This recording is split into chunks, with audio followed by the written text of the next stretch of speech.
정세 속에서 각 나라들이 전쟁을 멈추려 하기보다 오히려 돈과 권력, 인신매매의 어두운 일들로 얽혀있는 모습을 보여주셨습니다. 그리고 주님은 새로운 질병이 임할 것을 경고하셨습니다. 그것은 에이즈나 헤르페스보다 더 심각한 남녀 모두에게 끔찍한 고통을 주는 성병이 될 것이라 하셨습니다. 이러한 경고 가운데 주님은 저와 다이애나를 구별된 삶으로 부르셨습니다. 사람들이 듣기 좋아하는 위로의 말만이 아니라 심판과 회개의 메시지를 담대히 전하라고 하신 것입니다. 예레미야가 즉시 이루어지지 않는 예언 때문에 미움을 받았던 것처럼 오늘날에도 진리의 말씀을 전하는 이는 종종 외롭고 오해를 받습니다. 그러나 주님은 분명히 말씀하십니다. 거룩하라, 이는 내가 거룩함이니라.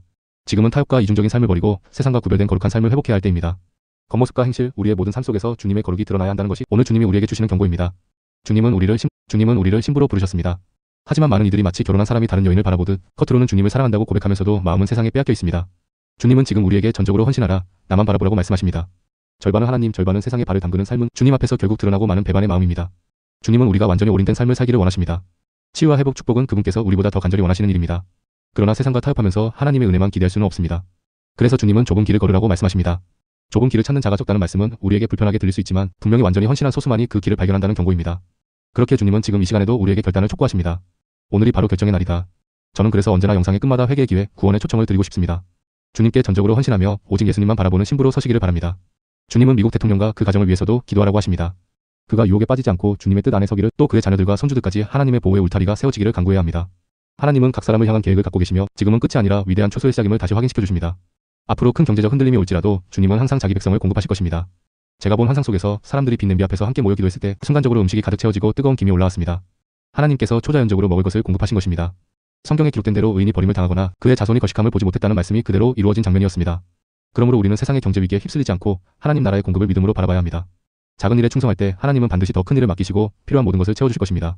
제가 본 환상 속 잔치는 마치 추수감사절 잔치 같았습니다. 촛불이 켜지고 사람들은 하나님이 반드시 역사하실 것을 기대하며 식탁에 앉아 있었습니다. 그리고 주님은 실제로 나타나셔서 공급하셨습니다. 이것이 우리가 섬기는 하나님이십니다. 과거 오랄 로버츠의 간증처럼 먹을 것이 전혀 없던 순간에도 하나님은 밤중에 넘치는 공급을 보내주셨습니다. 이것은 단지 옛날 이야기가 아니라 오늘도 여전히 하나님을 믿는 자에게 동일하게 역사하신다는 증거입니다. 그러나 중요한 것은 우리가 지금부터 믿음을 훈련해야 한다는 것입니다. 평안할 때 작은 일부터 하나님을 신뢰해야 어려운 때에도 흔들리지 않고 끝까지 믿음을 지킬 수 있습니다. 주님은 산 위에서도 골짜기에서도 동일하게 하나님이십니다. 그러므로 우리는 상황에 따라 변하는 좋을 때만 믿는 신앙이 아니라 어떤 환경에서도 전적으로 주님께 붙드는 신앙을 가져야 합니다. 지금은 그 믿음을 실제로 준비하고 실천해야 할 때입니다. 결국 주님이 우리에게 주시는 말씀은 분명합니다. 이 시간을 헛되이 쓰지 말고 깨어 준비하라. 지금이야말로 영적 부흥과 마지막 추수를 위해 하나님께 완전히 헌신해야 할 때입니다. 주님이 보여주신 것은 지금 우리가 겪는 것이 환난 자체가 아니라 환난 직전의 시작, 해산의 고통이라는 것입니다. 많은 이들이 이게 환난입니까? 라고 묻지만 진짜 환난은 우리가 상상할 수 없는 지옥 같은 시간이 될 것입니다. 저는 2014년 7월 6일 주님께서 환난 가운데로 저를 데리고 가셔서 직접 보여주신 장면을 잊을 수 없습니다. 그때 저는 절반의 교인들이 남겨진 모습을 보았습니다. 한 발은 세상에 한 발은 주님께 두었던 사람들, 회개하지 않고 타협했던 이들이 남겨져 있었고 그들은 분노와 절망 가운데 목사들을 원망하며 폭력적으로 돌변했습니다. 주님의 임재와 교회의 기도의 울타리가 사라지자 세상은 완전히 어둠 속에 던져졌습니다. 마지막 7년 대환난 중 앞에 3년 반도 끔찍했지만 뒤에 3년 반은 상상조차 힘든 고통이었습니다. 하늘에서 거대한 우박이 떨어지고 괴물 같은 존재들이 나타났으며 적그리스도가 칩을 이만한 손에 주입하여 사람들을 통제하는 것을 보았습니다. 칩을 받은 사람들은 마치 좀비처럼 무감각한 존재가 되어 억지로 만들어진 평화를 따랐습니다. 그러나 칩을 거부한 자들은 목숨을 내놓아야 했습니다. 이 모든 것은 주님의 경고입니다. 아직은 회개하고 준비할 수 있는 기회 창이 열려 있습니다. 지금이야말로 세상과 타협을 끊고 오직 주님께 전적으로 헌신해야 할 때입니다. 주님이 보여주신 환난의 모습은 상상 이상이었습니다. 수많은 드론이 하늘을 가득 메우고 산속에 숨어든 사람들조차 굶주림과 오염된 물 때문에 생존할 수 없었습니다. 불을 피우면 곧바로 발각되어 죽임을 당했고 결국 지금 전심으로 주님을 따르지 않는 자는 끝까지 견디지 못할 것임을 분명히 보여주셨습니다. 저는 환난 속에서 성령의 임재가 사라진 공허함을 직접 느꼈습니다. 성령의 평안 없이 죽음을 맞이하는 두려움은 말로 표현할 수 없었습니다. 많은 사람들이 나는 짐승의 표를 거부하겠다고 쉽게 말하지만 그때는 지금과 달리 성령의 위로와 힘이 없다는 것을 기억해야 합니다. 그렇게 지금이야말로 주님께 온전히 헌신할 기회입니다. 주님은 또한 휴거의 순간을 보여주셨습니다.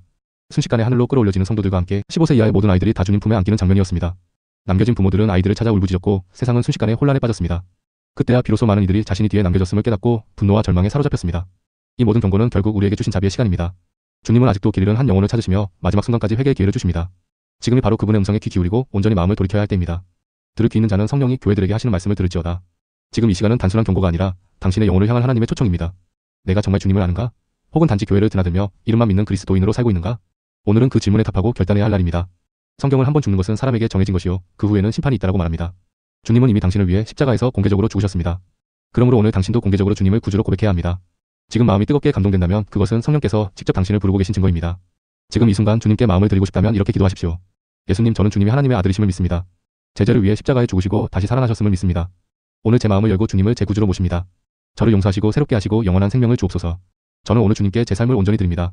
예수님의 이름으로 기도합니다. 아멘. 이 기도를 마음을 다해 고백했다면 오늘이 바로 새로운 시작입니다. 주님은 당신을 결코 버리지 않으시며 이제부터 함께 걸어가실 것입니다. 만약 오늘 이 결단을 하셨다면 댓글에 저는 오늘 구원받았습니다 라고 남겨주세요. 그리고 혼자만의 싸움이 아니라 함께 믿음의 길을 걸어갈 공동체를 찾으시길 바랍니다. 이 기도를 진심으로 드렸다면 오늘이 바로 새로운 시작입니다. 주님은 종교적 형식이 아니라 살아있는 인격적인 관계를 원하십니다. 신학적 논쟁이나 교단의 차이가 중요한 것이 아니라 예수님을 따르는 믿음이 핵심입니다. 성경은 분명히 말씀합니다. 우리가 죄를 자백하면 그는 미쁘시고 의로우사 우리 죄를 사하시며 모든 불의에서 깨끗하게 하신다. 그것이 전부입니다. 오늘 당신은 용서받았고 새 사람이 되었습니다. 이제 해야 할 것은 분명합니다. 성경을 가까이 하는 것입니다. 어려운 번역에 얽매이지 말고 이해할 수 있는 성경을 찾아 매일 읽으십시오. 성경은 단순한 책이 아니라 당신의 삶을 속에서부터 변화시키는 하나님의 말씀입니다. 말씀을 마음 깊이 새기면 주님께서 당신을 새롭게 빚어가실 것입니다. 그리고 신앙은 혼자 지키는 것이 아닙니다. 기도하며 하나님과 대화하고 믿음의 공동체와 연결되어 서로 격려하십시오. 오늘부터 당신은 더 이상 혼자가 아니며 주님과 동행하는 새로운 길 위에 서 있습니다. 그러니 오늘 결단하셨다면 성경을 펼치고 매일 주님의 음성을 들으십시오. 작은 순종에서 시작해도 괜찮습니다. 그 한 걸음이 영원한 삶을 향한 길이 됩니다. 성경 말씀을 매일 가까이 하십시오. 특히 예수님께서 직접 하신 말씀 빨간 글씨 부분부터 읽어보면 큰 힘이 됩니다. 그리고 매일 기도하세요. 또 가능하다면 좋은 교회를 찾아가 목사님께 저는 오늘 예수님을 영접했으니 세례를 받고 싶습니다 라고 말하십시오. 그렇게 공동체에 뿌리내리고 믿음의 여정을 함께 걸어가시길 바랍니다. 믿음의 길은 항상 쉽지만은 않습니다. 때때로 넘어질 수 있고 실수할 수도 있습니다. 그러나 중요한 것은 다시 주님께로 돌아오는 것입니다. 주님은 결코 당신을 버리지 않으시며 언제나 가까이 계셔서 도와주십니다. 오늘의 결단은 새로운 시작이며 예수님과 동행하는 평생의 여정입니다. 혹시 성경을 살 형편이 되지 않는 분이 계시다면 저희가 기쁨으로 성경을 보내드리겠습니다.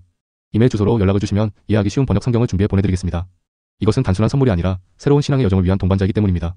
오늘 이 영상을 보며 예수님을 영접하신 분이 계시다면 꼭 댓글에 남겨주세요. 오늘 구원받았습니다. 다시 주님께 돌아왔습니다 라고 고백해주시면 우리 모두가 함께 기뻐하고 축하하겠습니다. 하늘에서는 지금도 천사들이 기뻐하고 있습니다. 마지막으로 기억하세요. 제가 드리는 이 모든 메시지는 두려움을 주려는 것이 아니라 준비시키려는 사랑의 경고입니다. 주님은 여전히 기회의 창을 열어두셨습니다.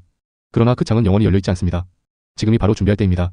여러분 오늘도 함께 해주셔서 감사합니다. 구독과 좋아요를 눌러주시면 이 복음이 더 멀리 퍼져나갈 수 있습니다. 우리는 사랑으로 기도로 서로를 붙잡고 주님 다시 오실 날을 준비해야 합니다. 미소를 잃지 마시고 마음에 찬양을 담으십시오. 무엇보다 기억하세요. 예수님은 당신을 사랑하십니다. 그리고 저희도 여러분을 사랑합니다. 다음 영상에서 뵙겠습니다. 하나님께서